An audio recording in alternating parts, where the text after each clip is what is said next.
பள்ளி கல்வித்துறை அமைச்சரின் சொந்த மாவட்டத்திலேயே பள்ளி கட்டிடங்கள் இல்லாமல் பள்ளி மாணவ மாணவிகள் மரத்தடியில் உட்கார்ந்து கல்வி பயிலும் அவ்வள நிலை ஆட்சியாக உள்ளது.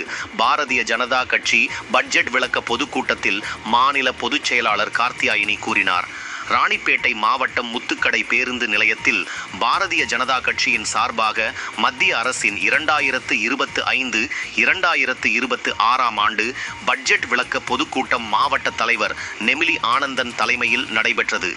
இந்த நிகழ்விற்கு பாரதிய ஜனதா கட்சியின் மாநில பொதுச் செயலாளர் கார்த்தியாயினி சிறப்பு அழைப்பாளராக கலந்து கொண்டு பாரதிய ஜனதா கட்சி அரசின் பட்ஜெட் விளக்கத்தை பொதுமக்களிடையே எடுத்துரைத்து சிறப்புரையாற்றினார்.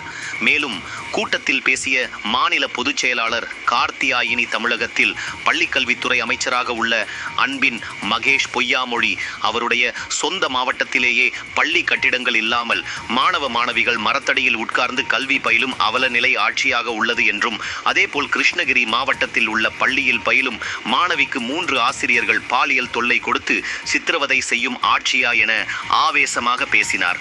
அதனைத் தொடர்ந்து வருகிற சட்டமன்ற தேர்தலில் தாமரை மலர்ந்து தமிழகத்தில் முதல்வராக பாஜக மாநில தலைவர் அண்ணாமலை பொறுப்பேற்பது உறுதி என்று சூளுரைப்போம். இவ்வாறு அவர் பேசினார்.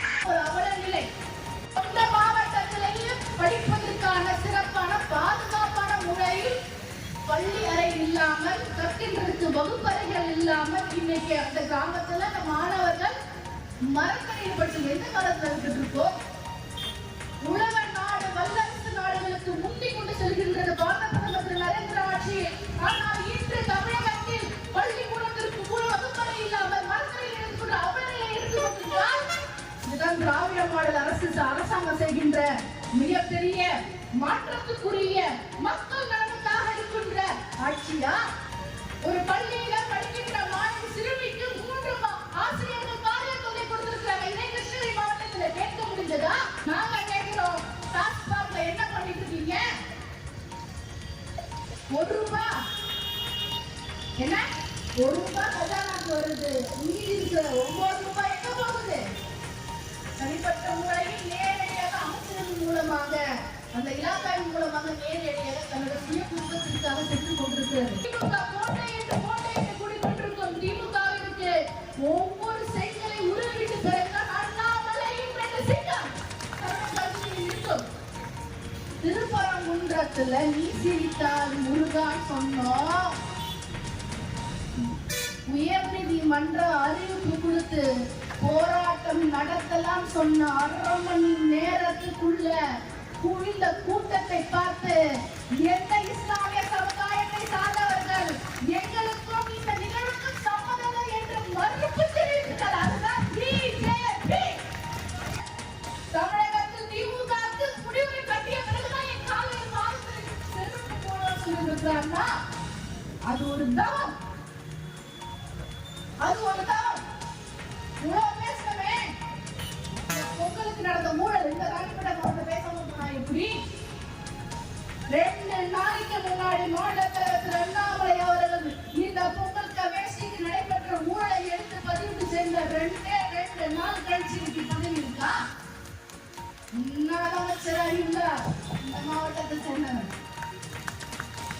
300 கோடி ஊழல் பட்ட வசதியாக வெளிச்சம் போட்டு காட்டுங்க.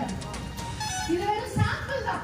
தமிழகத்தில் திமுக என்ற ஒரு கட்சி இல்லாமல் இருக்கும் என்று சூழ்நிலை எடுத்திருக்கும்.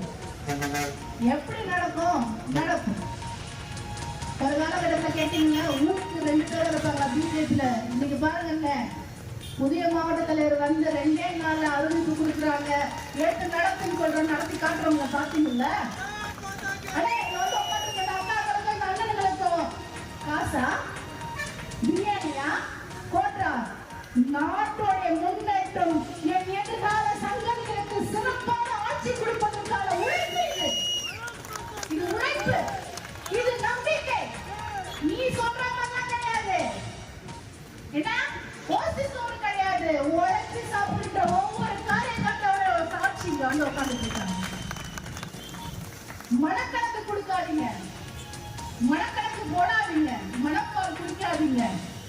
தமிழகத்தில் தாமரை நிலையில் நிச்சயமாக நல்லாட்சி நாயனாக பாரத பிரதமருடைய ஆட்சி நடைபெறும். வரும் அடுத்த முதலமைச்சராக திரு அண்ணாமலை இந்த தமிழகத்திலே ஆட்சி செய்வார். எங்களுடைய சூழ்நிலை